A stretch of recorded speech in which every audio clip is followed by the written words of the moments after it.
Hey, Two. Hey, A here too. Got one there. Here. come back. Hi, everybody. How you Hi, doing? Chris. Good evening, everybody, and welcome back to our Sunday night offering of Astronomy Outreach, the Sunday night astronomy show. Hey! Hey.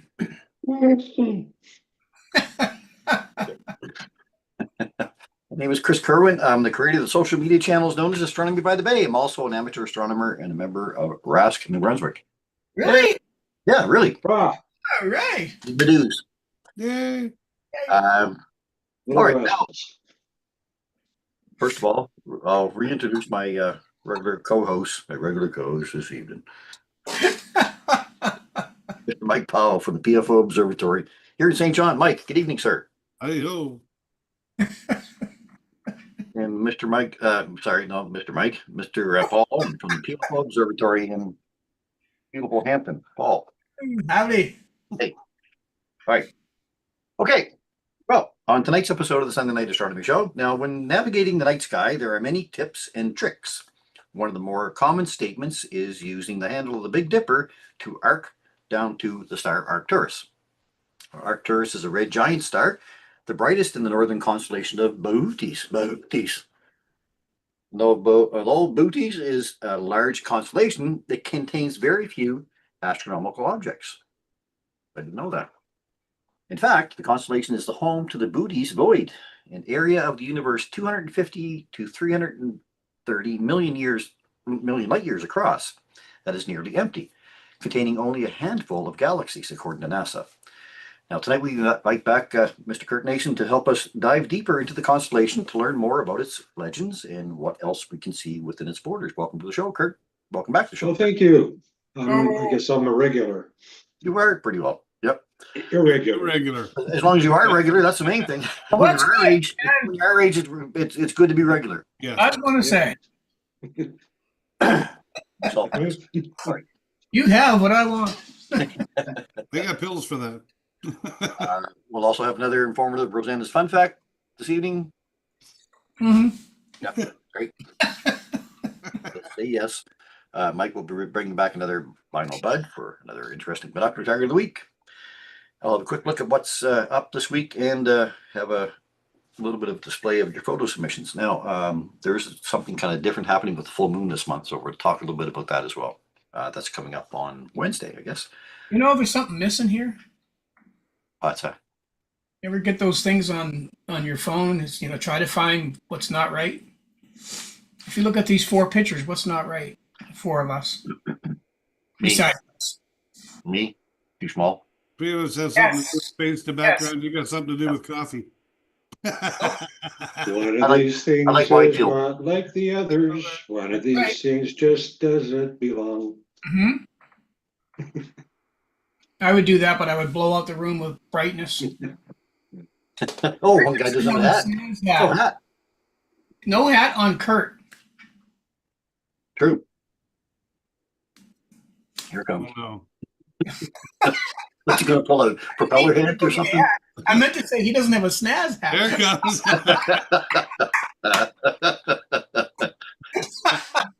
We need 3 more of those, please, for next week. Oh, that's perfect. You were saying? No. Oh no, I should. That's enough for that. Okay. Yeah.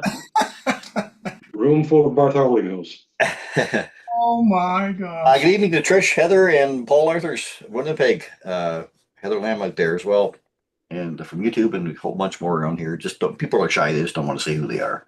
Yeah, And a bunch on Facebook as well. That's okay. We enjoy having them. Gong show. Yeah. All right, let's get started then with tonight's program and a discussion around the constellation of Bahootes. How do you say that, Kurt? Is it Bahootes or Bohotes. Bahootes? Bahootes. Okay. Yep, you get that little there with the 2 dots on top. I guess you go, ooh. Oh.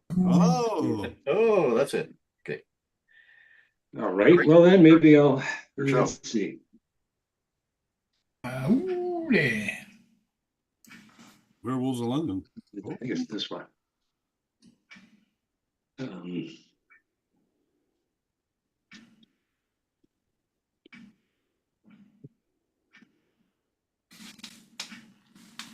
Yeah, there we go. The herdsman. I've heard of him. Okay, Bodie's the herdsman. So he plays a lot of roles up in here.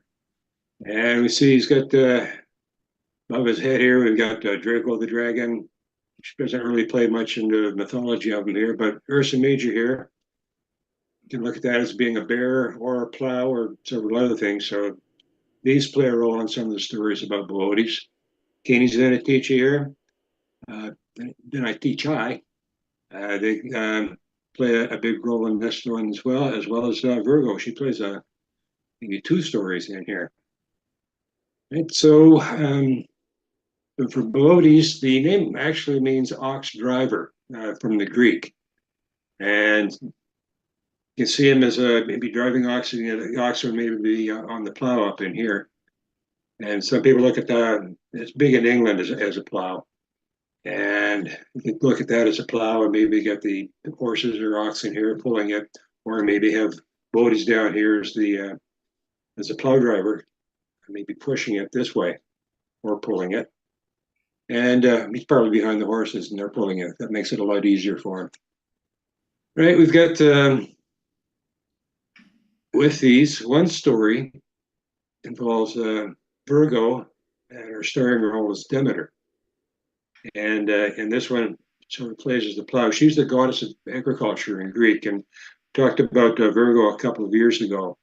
And her daughter Persephone was kidnapped by Hades, and she let the crops go. She felt so bad about it, losing her daughter, that Zeus said she got Zeus to maybe bring her daughter out of Hades.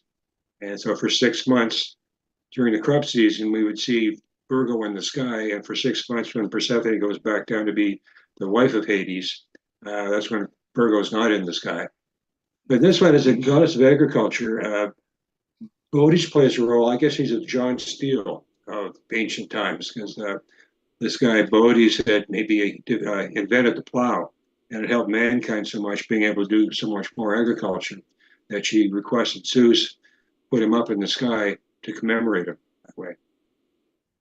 Another story that where she plays a bit of a role is a daughter of a guy called Carius. I know Carius, rather than shepherd or like everybody else around the neighborhood, but he also grew grapes, and he has a really good vineyard there. And the Greek god of winemaking, among a few other things, Dionysus, he came to see Boötes in disguise, and got him had a tour through the vineyards, and he's so impressed with the quality of grapes there. He taught Boötes, or Carius, taught him the art of winemaking. And so Aquarius made up his first batch. He had good taste of it, and it was really, really good tasting wine because the grapes were great. So he invited all the neighbors in, most of them are shepherds, and they had a big party, and everybody get drinking lots and lots of the wine, and then everybody passed out. And in the morning, when some of the shepherds woke up, they got a horrible hangover, something they'd never had before. So they got together, and they decided, I think we've been poisoned by Icarius. Let's get revenge.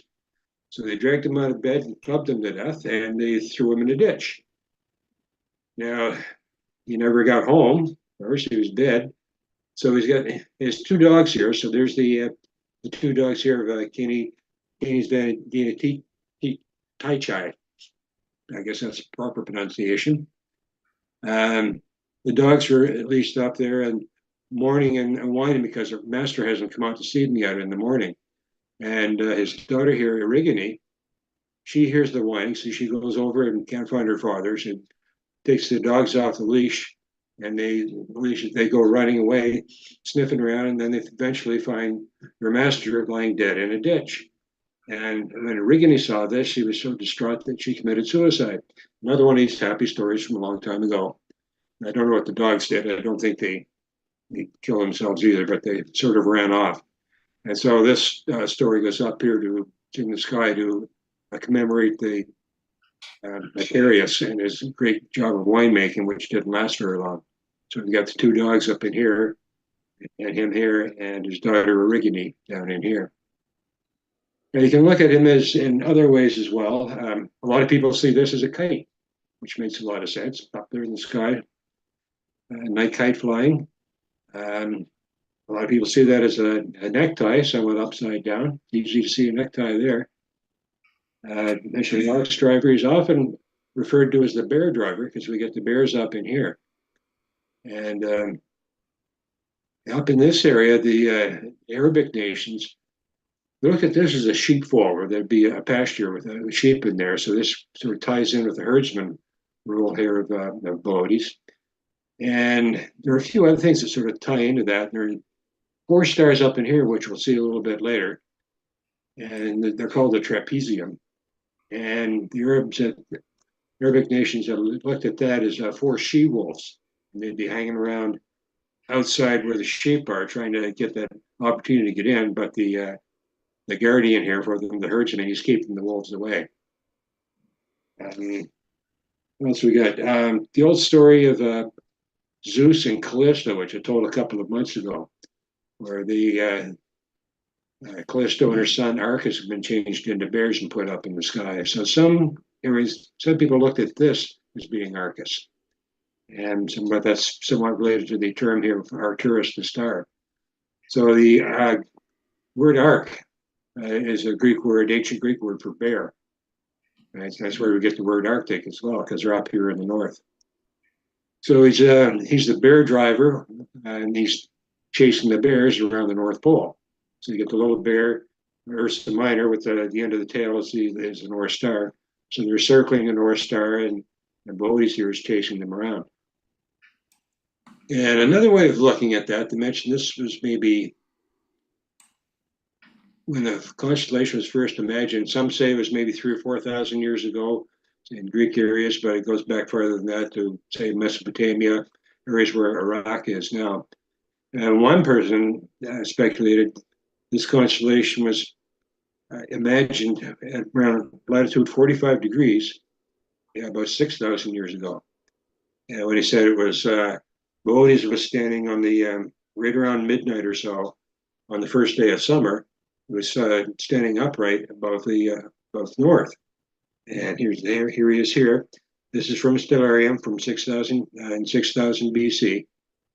And here he is at around midnight, standing up here in the north.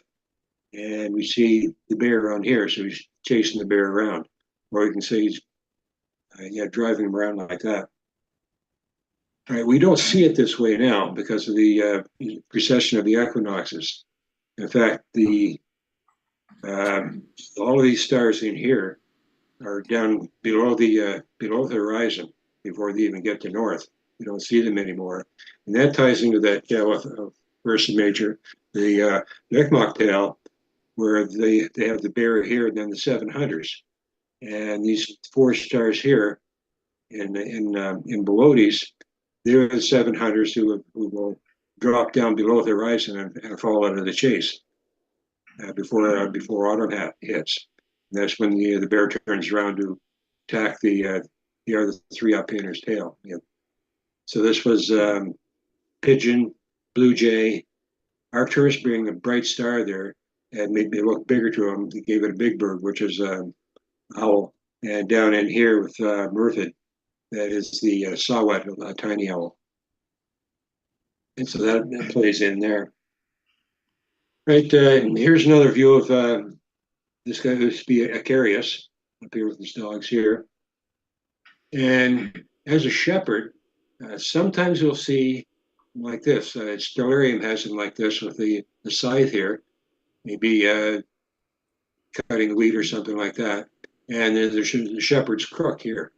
And some of the areas will show it as a crook. But here in Stellarium, there's a lance. And so there's another story about Boades. He's got a lance. So it could be maybe a lance as a herdsman, using that as a spear to keep away the animals, or perhaps more maybe as a warrior.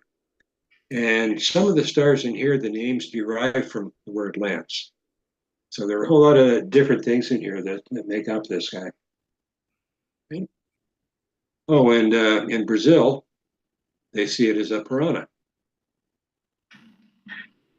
And Ojibwe, We've had it before. Here's the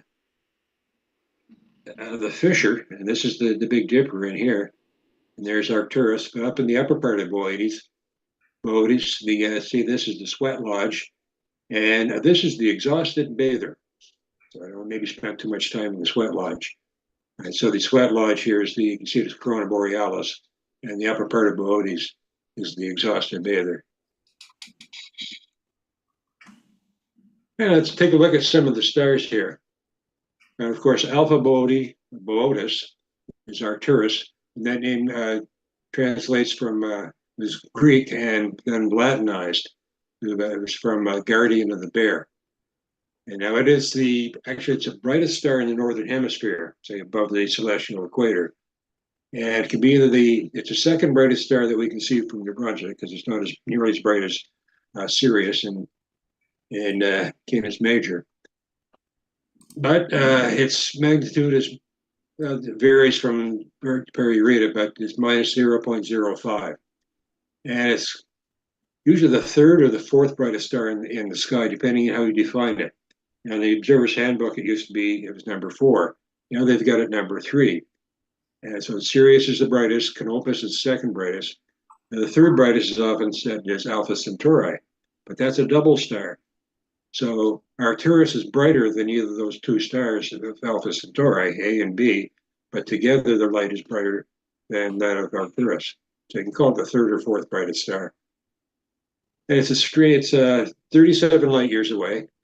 And I used to think it was 40 light years, and got a story coming up about that. And it's a little bit bigger than the sun is, about 10% more massive. And it's reached the red giant phase there now. And they noticed a long time ago that it was moving quickly through the sky relative to the other stars. And it's been hundreds of years since I've seen this. And it used to be not being here. In times of Ptolemy, a couple thousand years ago, it was up toward the middle here in Boötes.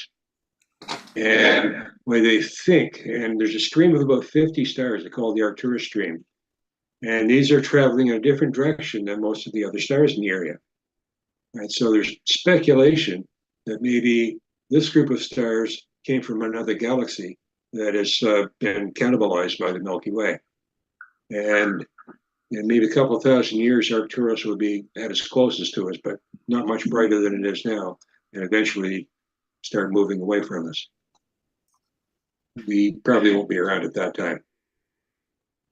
For the Inuit seal hunters, when they were out hunting seals there in the winter season, you'd have that really long night, and they used Arcturus as a clock. So when it's dark, getting dark there early in their very long evening and night, Arcturus would have been in the east, and over the long night would move across the sky over toward the west. So they used its position across the sky like that to tell the time of night. And back in, I might have been 9 or 10 years old, I started reading astronomy books. I think I read both the astronomy books in the Macadam Library, the small ones anyway, that I could make sense out of. And anything I read on it, they mentioned about the star that lit up the 1933 World's Fair. And so what's the story on that? Right, so in 1893, this might have been the second World's Fair. This one was in Chicago, right? And it was a success. And then you come up to 1933, and it's time to have another World's Fair. This is also the 100th anniversary of Chicago. And so Chicago offered to hold the World's Fair again. They called it the Century of Progress. There's 100 years of science and engineering, things like that, technology getting better and better. So somebody at the Yerkes Observatory, which just over the border in Wisconsin, and astronomer there came up with the idea, well, let's use technology to start light up at the opening ceremonies to light the lights for the World's Fair, get it off to a good start. So I had this build up in here, and just in case it was cloudy, they were going to use Yerkes Observatory to do us Yerkes, put the telescope on Arcturus And the light from Arcturus would go into a photocell, which would create electricity. And they would send electricity through telegraph wires to the World's Fair, and that would trigger it to turn on the light. It would flip the switch to turn the lights on at the fair. And what if it's cloudy? So they have a backup plan. So they had talked to the University Illinois Observatory, Harvard College, and Allegheny Observatory in Pittsburgh as a backup. And they decided to do all four of them at the same time. And so when the time to light it up around 9:15, you can see up in here they have the four buttons up here for these four observatories, and they had an announcer there, and you check with each of the observatories in turn. Are you ready? The light comes on. Yes, yes, yes, yes. Well, all four of them come on, and then at 9:15, the light combined light from them through photocells sent the signal to the here in Chicago, and it lit up the lights in the fair. And so they say that's a star that lit up the World's Fair.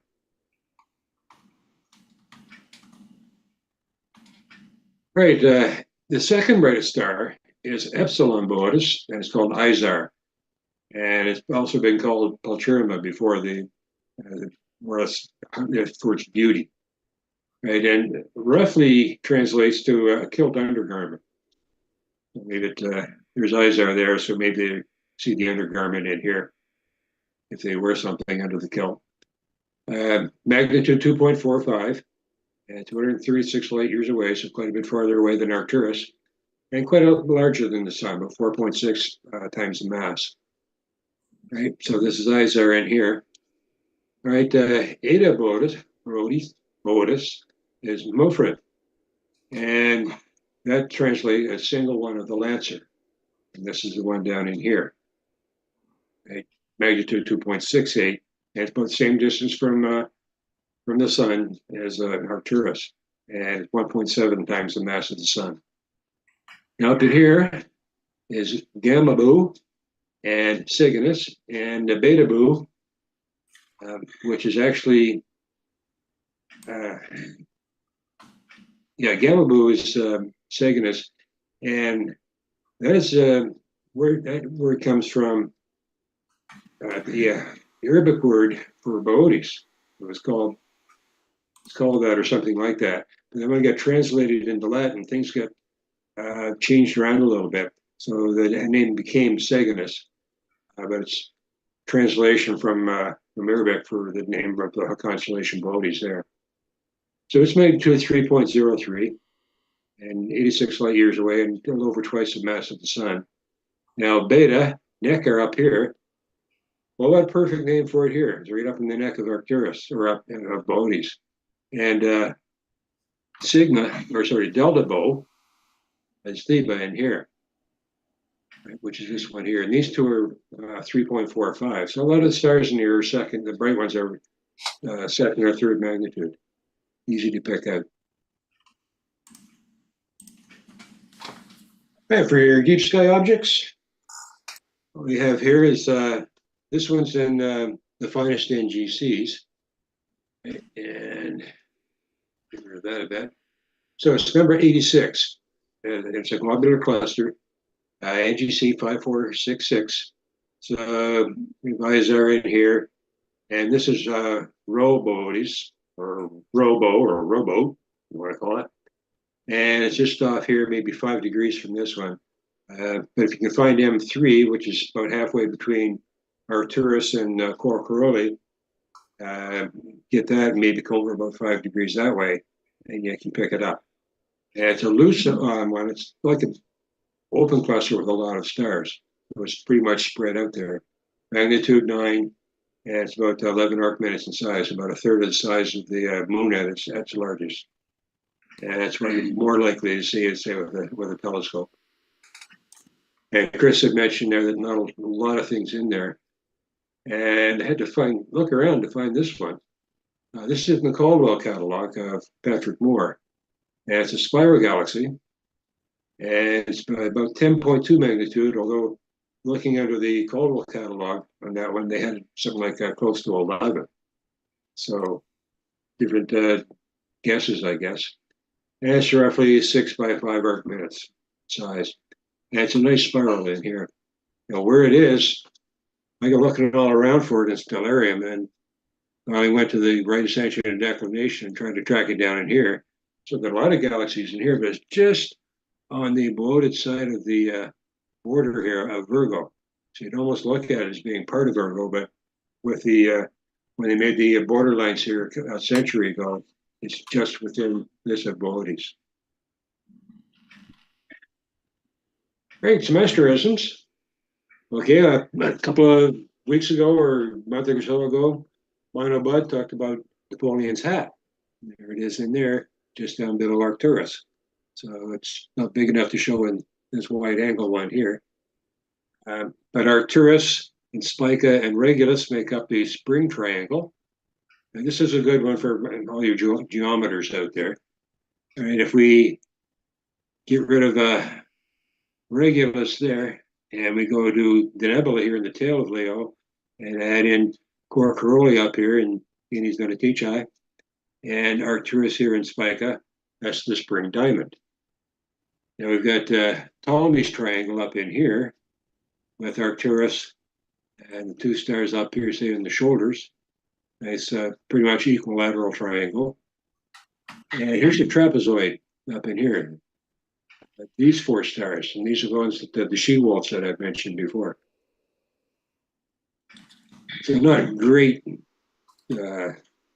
asterisms, but if you like your shapes, it's a good place to look. Now it's got a major, at times, meteor shower, the Quadrantins meteor shower. More often now I see it with the more correct name is the Boötes. But they were calling it the Quadrantins because of the constellation Quadrans Borealis, which I'll show you here. But that one has never made the cut for the IAU. They got rid of it around 1922 or so. So it's within the borders of Boötes here. So more and more places are calling it the Boötes rather than quadrants. All right, so it's active from December 28th to January 12th, but it's you have to look at the peak night really to see much of anything. That's around January 3rd. That peak is only a few hours wide. And these are typically faint meteors, anywhere from magnitude 3 to magnitude 6. But it does go into spectacular outbursts every now and then where you might get 200 or 300 meteors per hour just for that very, very short period of time. And the source, they just tracked it down 2 decades ago. And they just discovered this asteroid here, this minor planet, 2003 EH1. And they think that one came as a piece off the comet that was seen in China for quite a while. It's didn't have the date in there. It should be 1400 and something, Y1. So the first one was discovered late in the year 1400 and something. Right, and at times it can have a zenithal hour rate of about 120. But that's at times when you only have a very short period of time and maybe using binoculars to look in the area because it's a very short area in here as well. But there are at least 5 other showers and some minor showers as well, but none of them, some of them, 2 or 3 of them have some outbursts every now and then. And some of them are very extremely minor ones, so you might get 1 or 2 per hour. So here's Quadrans Borealis. So this was created in 1795 by Jérôme Lalande in France, and he called it Le Mural, or the Mural. And in 1801, it was quite big. I think this might be the area of it here, the yellow line. In 1801, John Bode, he came up with this it should be uranographia, not eubanographia. I should read these a little more closely. He had an atlas in 1801, and he shortened the constellation up so it wouldn't interfere with some other ones, because the one from Lalande also had stars from Boötes and Canis and Big Dipper in here, Alkaid, and Sagittarius. They were part of that one, so they were shared among different constellations. So when Bode did his atlas, he shortened it up so there wouldn't be conflict between the different constellations. And in 1922, the IAU dumped it said it's no longer a constellation. All right, the rest of the story from this one. That's what's been told about what I said before about maybe the four observatories combining to give you the light that from Arcturus that lit up the 1933 World's Fair. But it was supposedly cloudy that night, and maybe cloudy all across the northern United States. And so they're getting starting to panic a little bit. What are we going to do here if we don't have any of these observatories seeing light? Well, they had some backup, sort of. Yeah, Adler Planetarium in Chicago. There's a story that it was cloudy, but they took the telescope from that and had the equipment on that to make electricity, the photocells, and the sky cleared around Arcturus right about the right time, so they used that one. And I've read another thing, I think it was written by Jeff Knipe. He's been digging into it as much as he can to solve this mystery about where the light actually came from. And he's come across something that indicates that maybe one of the astronomers at Yerkes Observatory used a flashlight on the photocells to create that electricity. Right. One more thing, way of looking at it, kite, necktie. I look at it like this, as an ice cream cone. And so, as an ice cream cone, we see it in the springtime coming up, which sort of a forerunner of summer ice cream season coming up, and the weather gets a lot better. So you look at that as an ice cream cone, and I tend to do that. And thinking back on the World's Fair back there in 1933, well, that's an ice cream cone. Maybe they should have contacted Lick Observatory in California to get some light from that one. Can't let them join them. Yeah. Can't pick him, join them. Awesome, Kurt. Thanks, buddy. You're welcome. That's a tough one to do, booties. What's that? You say my puns are bad. Yeah, they are. All right. Technically, it's not a pun. Well, no. True. Just a stupid joke. We'll take it there then. That's fine. Look it up. All righty. How about a Bino Bud next? How about it? Ready? On a bud. Bino Bud, looking through the sky. Bino Bud, using both his eyes. There you go. You know, one in one eye, you can't hear in the other. On a bud. The binocular target of the week this week by Bino Bud is the Bull of Poniatowski. Oh no. Oh yeah. There's some significance to the Bernard star being there because of the way the horns are. It actually points right up beside. If you know what Bernard star is, it goes up that way. So the V-shaped set of stars pointing downward, reminiscent of the bull's head and horns, and set in northeastern Ophiuchus, is a defunct constellation and now an asterism. Poniatowski's bull, which honors Stanislaus Poniatowski, King of Poland, from 1764 to 1795. And it's also sometimes called the Summer Hyades. Where do I find it in the sky? Well, it's not hard. If you go tonight and it's clear and orient yourself at 11 o'clock at 120 degrees east-southeast, look up and you'll see Ophiuchus on the rise. And, of course, the center of the Milky Way down here. But on Ophiuchus, if you take that top as a house and you take this star in the corner, just come right off to the left of that, you're going to find the horns in the sky. It's a pretty easy target to find, pretty good size. A little closer look, come down off of that star again, and you can't miss it. It's going to be there. There's a bunch of other little things in around there that you've seen before, the Tweedledum cluster and the Gas cluster and all that good stuff. There's apparently even a medium bull and a minor bull up in that area, but we're worried about Poniatowski's bull right here, and it looks like a big V in the sky.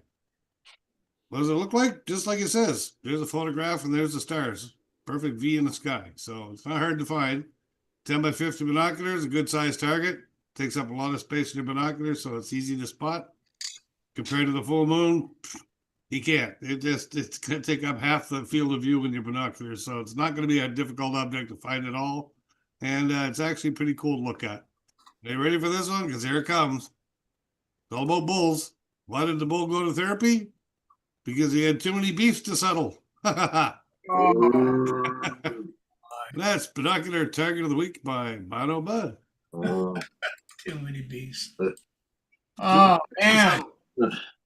So if he had no legs, I guess he'd be ground beef. True. As he could ever. Wow. Those going downhill real quick, guys. Let's comment there.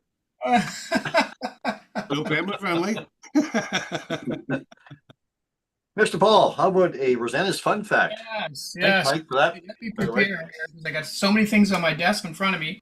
I got no room to move my mouse anymore. Well, there's only one thing that's important right now, so dump everything else off the desk. The moose. You would be able to move your mouse. Give me a second. I got to find her. She's in here somewhere. There she is. There she be. Actually, doesn't have that many photos this week. Uh-oh. Didn't mean for that to happen.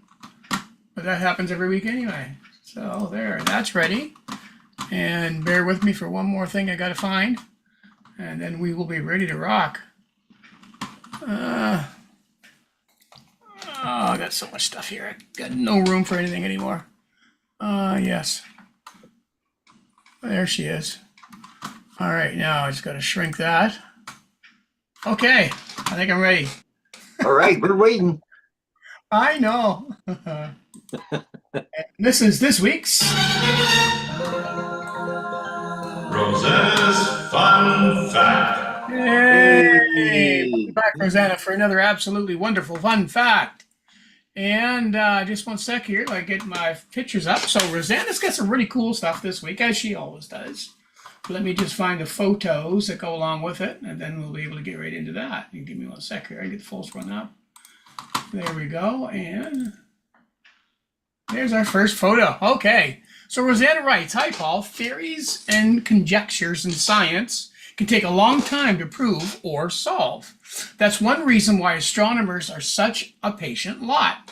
We do a lot of waiting for clouds to pass, waiting for conditions to improve, and we are still waiting for Betelgeuse and T. Coronavirus to explode." In 2004, David Ram at the University of Canterbury in New Zealand spotted a mysterious repeating signal while observing the motion of a pair of stars in a system called Nu Octantis, also called V Octantis. This started a long debate on whether the signal was evidence that this system included a planet roughly twice the size of Jupiter, which some physicists thought impossible because of the size and the closeness of two stars. So now Ram and Hoi Lee at the University of Hong Kong and their colleagues have offered the most conclusive evidence yet that Nu Octantis really is a threesome rather than a duo. The key observation was that Nu Octantis planet is retrograde.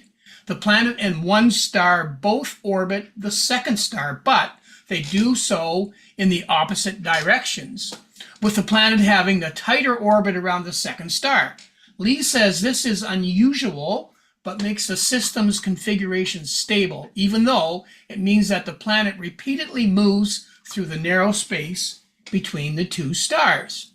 His team was able to determine with lots of certainty, thanks to improved measures devices such as HARP's spectrograph at the European Southern Observatory's 3.6 meter telescope in Chile. So what you're looking there is the HARP's spectrograph installed on the ESO telescope at La Sille Observatory in Chile. In this picture, the vacuum vessel is open and the Echel grating is visible on the optical bench. The fact that the planet's signal persisted through the years of observation helped too. Quote, "We are pretty sure the planet is real because if it was something like stellar activity, it shouldn't be so consistent in years of data," says Lee. But this backwards moving planet, I'm going to make that a little bigger, there we go, moving planet isn't the only exotic feature of Nu Octantis. This is a simplified diagram of Ram's conjecture of new Octantis planetary system, including the orbits of stars A, right here, and B, back here, and the retrograde planet P, which is right here. The spectral light provides RV's radial velocity only from star A, this one, and from as B is much fainter. The periodic changes to the RVs are relative to the center of mass, which is right there in the center, which are all determined by B and A plus P. The researchers used the European Southern Observatory's Very Large Telescope, also in Chile, to determine that one of this system's stars in a white dwarf, which means that it has reached the end of its life cycle, becoming denser and smaller. Lee says this complicates the new Octantis threesome's history because mathematical models of its past show that the planet's current orbit was impossible when this star was younger, bigger, and brighter. So although after 20 years, the fact has been confirmed that a planet seems to be squeezing between the two stars in a retrograde orbit, now a new debate has begun. So what are the theories? So the planet either used to orbit both stars at once, but then radically shifted trajectory when one of the two stars became a white dwarf, or it was formed from the mass that the star ejected as it transformed into a white dwarf. Future observations and a lot more mathematical modeling may be able to pinpoint which of these scenarios is more likely to have occurred, but both are rather novel, says Lee. For centuries, star watchers have been used to neat cosmic arrangements, like the little solar system, where all planets orbit a central star in the same direction and with temperate spacing. But new Octantis breaks all such conventions. Much more data is now needed to try to determine the history of this binary star system, which its exoplanet in a retrograde and rather squished orbit. Speaking of needing much more data, sadly, Earth may become cut off from the cosmos Earth may be more cut off from the cosmos than it has in decades. On May the 30th, 2025, the White House Office of Management and Budget announced its full budget for fiscal year 2026, including a devastating 47% cut to NASA's science program. If enacted, this plan would cancel out at least 41 space missions, including spacecraft already paid for, launched, and making discoveries. Juno would no longer explore Jupiter and its moons. The Nancy Grace Roman Space Telescope, already finished construction, would be terminated. The only two NASA missions ever to explore Venus would be scrapped. A third of NASA's staff would be laid off, and so much more would be lost. Now, let me just get this other slide up. There we go. The Planetary Society is encouraging everyone from every country to sign a petition. You do not have to be a U.S. citizen to join the advocacy. So she sent the link, and Chris, I'm going to email you the link and put it up on your page that you can go in and make your voice heard. Yep. So NASA has put forth this image to represent the beginning of the losses of their workforce. So as you can see, they're starting to knock things out. So, time to flip the presidential gravity switch. And that is this week's Rosanna's Fun Fact. Oh, there you go. So, lots of stuff on the horizon. In fact, last night at the meeting, Matt did a talk on these 41. Some of the 41 programs to be stopped, halted, or just ceased altogether. And a problem with a lot of these is that as soon as they start laying off all those people, there's not going to be anybody there to do anything with the data anyway, and they may not even have anything that's actually gathering the data that's being sent them. So it's it could be quite a kerfuffle and quite a little chink in the armor, as it were. So Sad. it is sad. 40, over 40%. That's quite a bit from Oh, it's unbelievable. 1 year. So, Yeah, but maybe like, all the other stuff was cool. yeah, absolutely. Yeah. Missions like Juno are paying off right now because it's still bringing back lots of science. But yeah, Yeah. let's hope things aren't as bad as what they're saying. Yeah, exactly. Thanks, Rosanna, for that as well. Great topic. Okay, let's move into some photos here quickly. Second here. All right.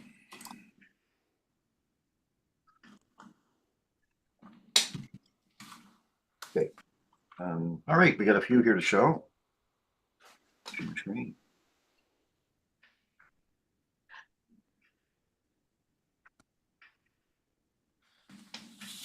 Here's first up, I guess. This one's from Jennifer LG. This is IC 1396, the Elephant Trunk Nebula. Approximately 3 hours of data with a Dwarf 3 telescope. Not bad, huh? Oh yeah, look at that. There's the It's one of those smart scopes we're going to be talking about soon. yeah, a lot of nebulosity there too. There. Yeah. Well done, Jennifer. Next up is going to be Kathy Adams' capture here of the moon. And Kathy says, the first image from my new home, she says, and with all this smoke, might be a while before I get a chance to do anything else. This is the moon captured on June 3rd. So nicely done, Kath. Always nice. Looks like a day moon. Yeah. Always does a great job. Yeah. Thank you, Kathy. Mr. Powell, your capture of the moon through the smoke on June the 4th. Yeah, she was changing color that night. Difference there, eh? Yeah. Yeah. I think we've moved What a away from sunset that. that night too, man. That was crazy. Yeah. Wow. And here's your capture of the same thing, the Elephant Nebula, right? Using Yeah. 1 hour acquisition time with ASI air soft. Can you turn your mic up just a bit, Mike? You're a little bit low volume. Oh, I did not know that. Yeah, so that's IC 1396. 1396, yeah. 1 hour acquisition time with the ASI air software. What were you using to acquire your image, Mike? Oh, am I louder now? Yeah. It's a Sharpstar 61. Okay. So it's got a 270 millimeter focal length with the reducer on it, and I can fit the whole nebula basically in the field of view. Right. The next target I want to shoot's the whole veil, because I can squeeze the whole veil into one field of view. So What camera, Mike? it's a ASI.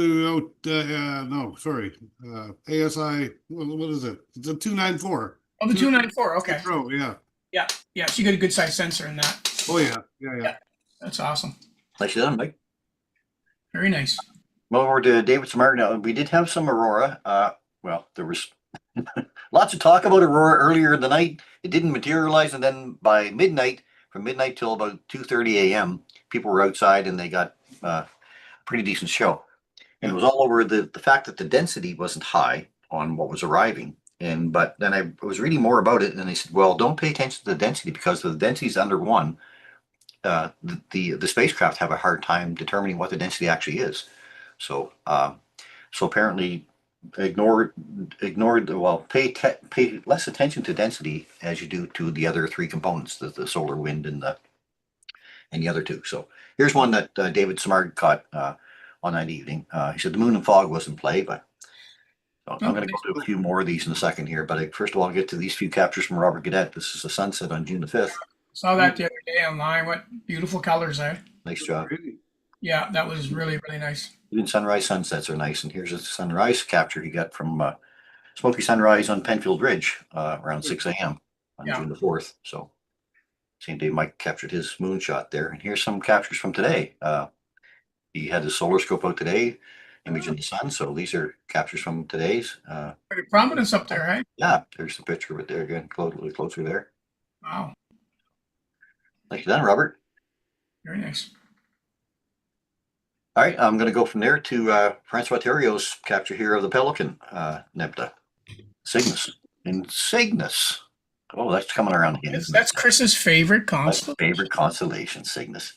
Yeah. Yada. Yeah. He says a semi-busy week, managed to get 2 clear nights in. He said got the Pelican Nebula attached. So that is a great shot of that. Beautiful. Yeah. Very nice. Nice and sharp. And this one of the Soul, the Soul. He says details from the Soul Nebula from my archives of last fall. Yeah. Yes, sir. He does a great job. Yeah. Sure does. Keep them coming. He's got a site here, genesis-astro.ca. Must be his site where he puts up his images, so I can share that one out there. Getting back to some of the aurora, here's a few shots that were sent in just to the page there. There's some from Grand Bay. Adam Justison sent this one in. Yep. We got Sarah Janet here from Bay Caracat around 1 a.m. So this is when it was starting to happen. I mean, between midnight and 2 a.m., I guess, is when most people were getting a chance to see part of it. Yeah. Nice view from up there. Yeah, really nice. Sarah and Stephanie Severia Hood. Hamilton, she says, faint pillars with the naked eye. iPhone picked up a lot more, she said. So, and they do. Yeah, Good, nice pillars. Wow. Nice. nicely done. And I'm going to flip over here to Michael Powers capture. Michael said, the dogs woke me up in the middle of the night. He said they are forgiven. Tuesday, June the 3rd at 2:49 a.m. in Glen Levitt, NP. So, Right on. Got those Astro dogs, eh? yeah, yes, yeah. That's good. Yeah. One here from Jesse Foster from Fredericton North Side around 12:20 a.m. So there's some views up that way as well. Tabitha McEwen or McNevin, sorry, here in St. John at 12:18. Oh, wow. Where's that? That must be Millersville way, I would say. I think Uh, there's a Ferry tower landing. here. Yeah, and there's a ferry landing, but it looks like a little bit to the right. Oh, here, yeah, Yeah. Maybe it's taken from Grand Bayside. could be, yeah. Yeah, it's nice. Yeah, nice shot though. Yeah. Very. Um, I was just down from that. I was down at the Millersville ferry landing. okay, yeah. Julie Boss shot here from St. Leonard at 2:30 in the morning. Nice. Oh, wow. And then Derek Grant got this one from Tantramar. Wow. There was a lot more than was expected, actually. Yes, it was. Yeah. I mean, I'm glad that people could out. I know we tried to call it, and it wasn't looking really good around 11 o'clock or so. But then there was a second wave that came in. I had heard that a second wave had hit this a spacecraft out there, and it was about an hour. They're about an hour away from us receiving it. And that was around 11 o'clock. So it was kind of like, well, let's watch and see what happens. And sure enough, Yeah. got a little bit of a show. So I mean, we're still got lots of time yet to catch this stuff. We're at maximum, or maybe just past maximum, but we're still going to see some opportunities for this coming up for sure. What a difference it makes when you pick a really nice foreground, eh? Yeah, exactly. Yeah. Nice. Brad Perry's really good at that. Somebody he wouldn't is, put that barn in the way, though. Yeah, darn it. Anyway, if you guys have any photos, you guys and gals, you can send them in to astronomybythebay@gmail.com, and we'll be happy to put them up on the next broadcast. That's that part there. Now, let me get to the other part here. Just a little bit of what's up this week. So we got the waxing gibbous moon next to Antares on tomorrow night. This is it, the view looking southeast at 11 o'clock or so. Antares is the large star in Scorpius. And they're actually within here they are in a view of 10 by 50 binoculars. So they fit within a field of view of 10 by 50 binoculars. That's M4 right in between the two of them. Right in here. Yeah. Yeah, one of those is M4. Yeah. And now we talked a little bit about the full moon coming up. So this is the full strawberry moon. That ecliptic line is the line that the path of the sun and planets seem to take across the sky. And the moon is going to be quite a bit lower than normal. The full moon rises around it is full moon at 4:43 a.m. on Wednesday morning. Moon rises at around 10:13 p.m. Atlantic time. This is looking south on Wednesday night around midnight Atlantic time. Kurt, do you want to mention a little bit more on this, or? Well, it's a couple of things you have to look at. So there's the ecliptic, right? So the full moon is always in the opposite sky as the sun. Right. So this time of year, the sun is it's pretty much close to its farthest north. So the full moon is going to be where the sun is in the wintertime, which is quite low. Right. So we've got for our 45-degree latitude, and Earth's axis is tilted 23.5 degrees. So you would have the ecliptic, and it would be about 23.5 degrees below the ecliptic. Or the part ecliptic would be about 23.5 degrees below 45 degrees for us, 45-degree latitude or altitude. And so that's going to put it down quite low there. But then the moon's orbit is tilted to ours by 5 degrees. And over, say, an 18.6 year period, the Saros, that orbit will precess like that. All right, so you're going to reach a point every 18.6 years when the moon, I say we'll call it the full moon in June, will be at its lowest point below the ecliptic. That's 5 degrees. So from 45 degrees, subtract the 23.5 degrees, and then take it down another 5 degrees where it's at the low point there. This is when we're at that point right now. They call it a minor lunar standstill. And it's at its highest in the south, but at its lowest altitude for us over that 18.6 year period. Now, 6 months ago, we had the major lunar standstill when it was 5 degrees above the ecliptic up in Gemini at its highest point, and really noticed that how much higher in the sky it was. So I mean, that's going to be you'll hear a lot about this, I assume, in the media the next couple of days or so, right? So Yeah. as we hear about the super Yep. super low moon. Yeah, so the lower it gets, and the light's coming through more of the atmosphere, which is scattering away more of the blue light, and so it's going to have a nice colored moon there. That's why we have a strawberry moon, because it's down low. In June, I like to call it the honeymoon, because it's taking on that golden yellow color like that, Right, and it right. might get even deeper like that this time around. Right. Yeah. Awesome. Thanks, Kurt. You're welcome. So keep an eye out for that, folks, on Wednesday. I'm gonna quickly go to a couple more slides here. We got Lisa's lookup, astronomy and more. Lisa Fanning sends this chart to me every month. This is our newest one now for June. So Lisa lists her event here, the date of the event in the second column. The third column has the peak time in Eastern time for that event, and then what you need for seeing tools: naked eye, binoculars, or a telescope. And Lisa has a page, Lisa's Look Up Astronomy and More, and you can follow her at actually Ruby Moonbeams on Instagram, Mastodon, Facebook, Threads, and now on Blue Sky. Thank you, Lisa. And flip over to our calendar here, the June-July calendar that Kurt puts together for us every month. And this is for 6 weeks from this week coming up until, I guess, almost mid-July. So we can see here's the moon near Antares tomorrow morning or tomorrow evening, and Wednesday night with the full moon, and such all the way down through. So July the 1st is Mike Powell's day. Look at that.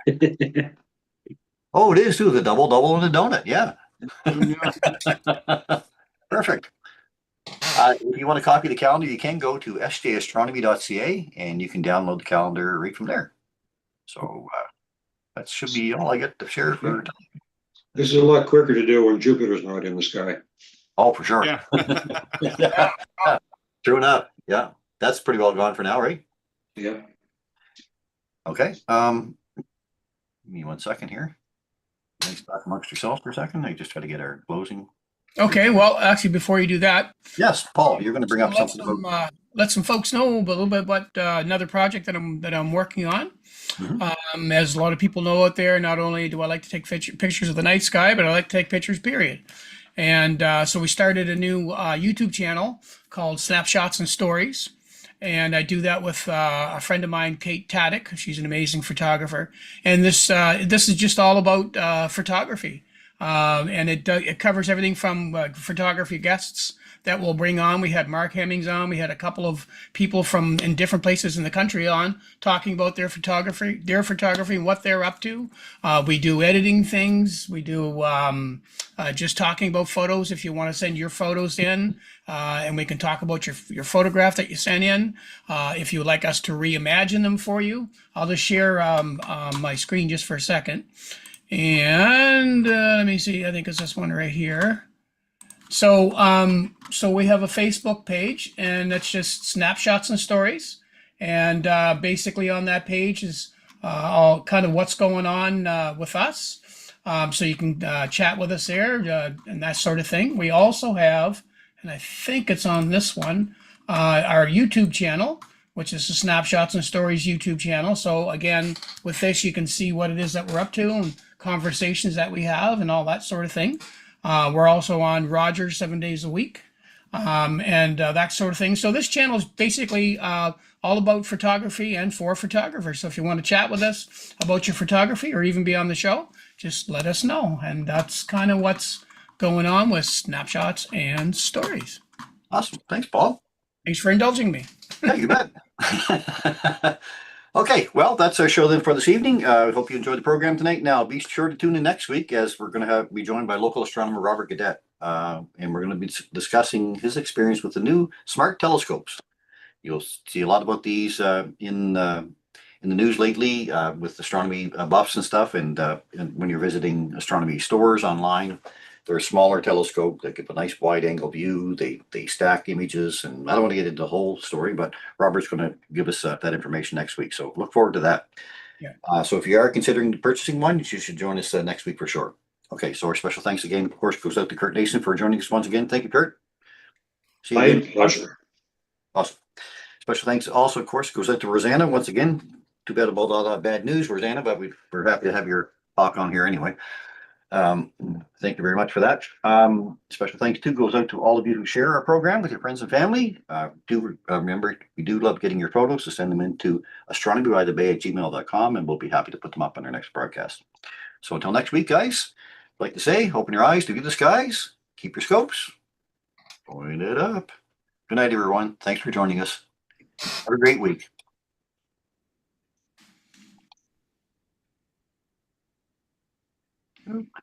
Yeah, let's go here.